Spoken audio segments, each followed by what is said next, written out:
be shown. And it sounds like to me that there's some people that don't have a problem with the way people are mistreated. I want to follow up on something Congressman Gaetz said. You said when the Republicans if the Republicans take back the House, quote, it won't be the days of Paul Ryan and Trey Gowdy and no real oversight. It's going to be the days of Jim Jordan and Marjorie Taylor Greene. Can you expound a little bit on what the days of Jim Jordan and Marjorie Taylor Greene are going to look like? And we're going to send subpoenas. We're going to conduct real oversight. We're going to show up in person and get answers. The notion that Republicans are going to take control of the House and we're going to hold hands in the warm spring rain with the Democrats and legislate is ludicrous.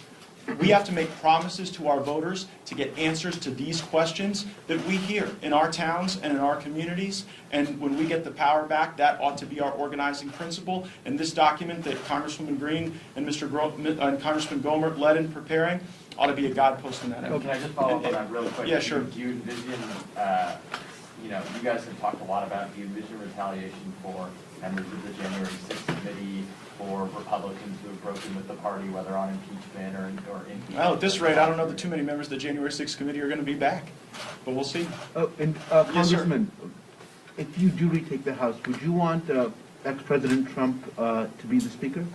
I would. Have you talked to him about it? I have. And what did he say? Oh, I keep my conversations with the former president between the two of them. Yes, Gaetz or Ms. Green, what about the treatment of the Capitol police officers on that day? I mean, I was down here that day, not too far from here. We saw police officers who had been bear sprayed in their eyes and were blinded by many of these January 6th defendants that you are now, drawing attention to. So I don't remember you holding a press conference about the treatment or the unusually cruel treatment of Capitol police officers.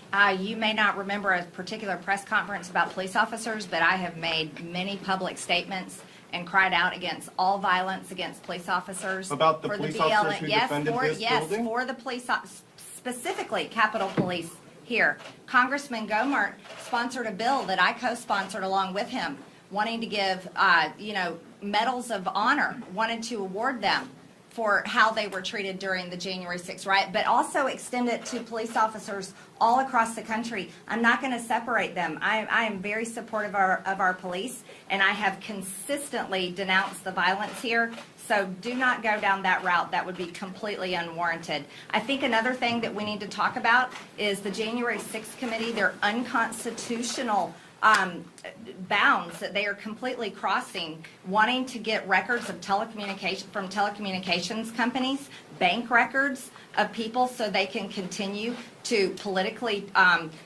do this warfare that they're waging on Republicans, but yet they're unwilling to go to the DC jail. They're unwilling to release videotapes. They're unwilling to talk about the real things that happened that day. They just want to extend it to keep on attacking Trump, keep on attacking President Trump, because they're so filled with Trump derangement syndrome, and they need something to cover up the fact that Joe Biden's administration and the failures of the Democrats are destroying our country right now.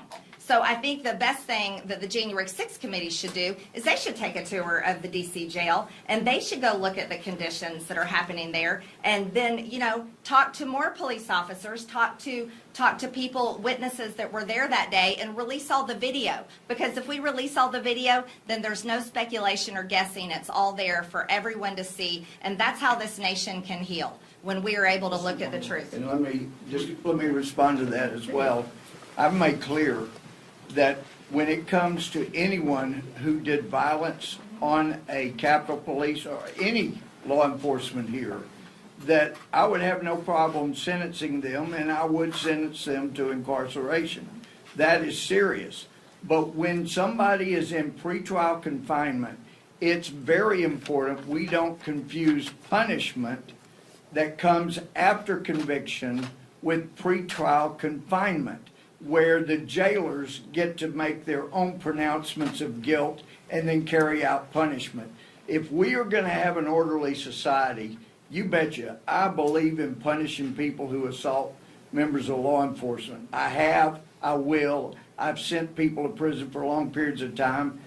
But if we confuse the pretrial detention with post-trial punishment, then our system is hopelessly lost. And that's why we're raising Cain, we are here, because we want to salvage the system. Were any of you in touch with any of these defendants prior to January 6th, or anyone who's currently being detained? I've been in touch with no defendants. No, I haven't either. Didn't know any of them. And I've gotten letters from different ones. Thank you So all you so were in much. touch with them prior to the insurrection? No, let me be clear. When I said I'd gotten letters, that was after detention. I'm not aware of any contact with anybody that participated in January 6th and committed offenses. But it does raise the issue of an offense. I didn't know in June of 2016 that it was a felony crime, but for many of the January 6 inmates, they've been charged with obstructing an official session of Congress for 4 to 6 hours. And if we're going to have a fair system, then most of the Democratic Party in the House that was there in 2016 need to be charged with the same thing. They obstructed an official session of Congress for 26 hours. That what the courts have gotten is not accurate. And it will not be until some federal judge forces Speaker Pelosi and the Capitol Police to release every hour of video that we will have an accurate picture about who did what, because they haven't gotten it so far. And we know that from some of the lectures that some of the judges have provided. Now, look, I was known as a law and order judge and chief justice, and I believe in punishing people for their wrongdoing, and there was wrongdoing on that day. But the further along we go, the more we find out federal government involvement may have actually brought about people carrying what they now call deadly weapons. And we now see Epps and John Sullivan, who has been released long since, out there trying to stir people up and getting them provoked.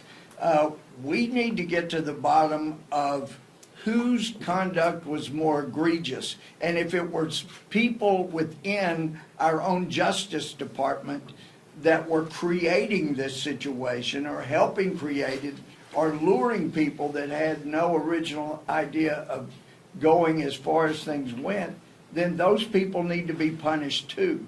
And let me say this too, because we've been accused of saying, oh, you're out to help the white. I didn't know what skin color everybody in the DC jail had until I got there.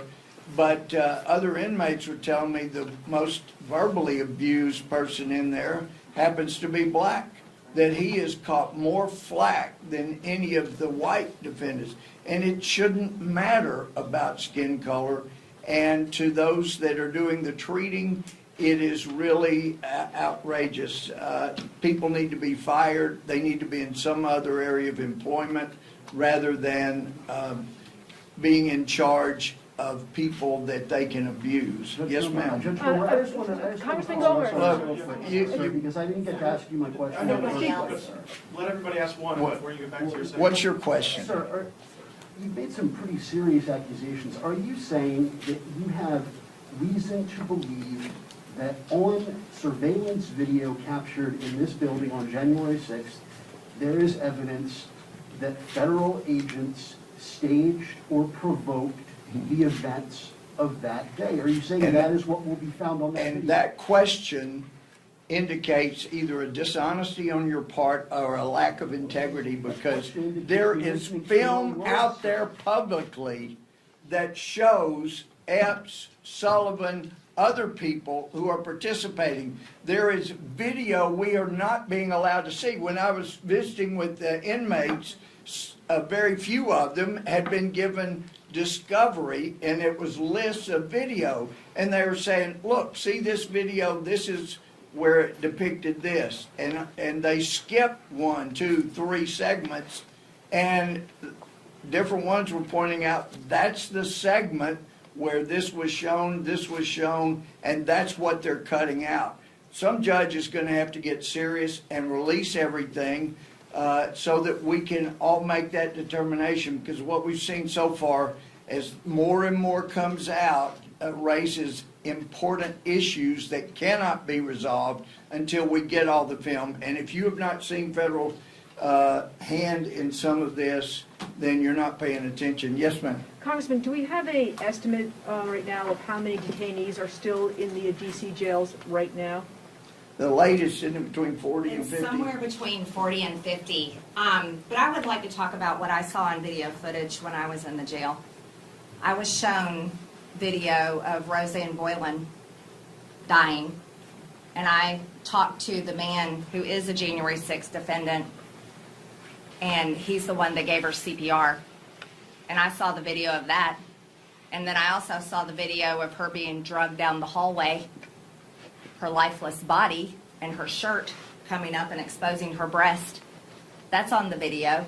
The story of what happened to Roseanne Boylan and her family deserves to know. That's all on that video. That video should be released. There's a lot of video that should be released. But I think if you want to write about what happened, somebody needs to demand that the video for Roseanne Boylan be released. And these questions you're raising used to be asked of people in government, people that had the video, that had the people that could verify, testify, but even more than that, the video. Those are the questions that need to be asked of them. Why are you not allowing all the video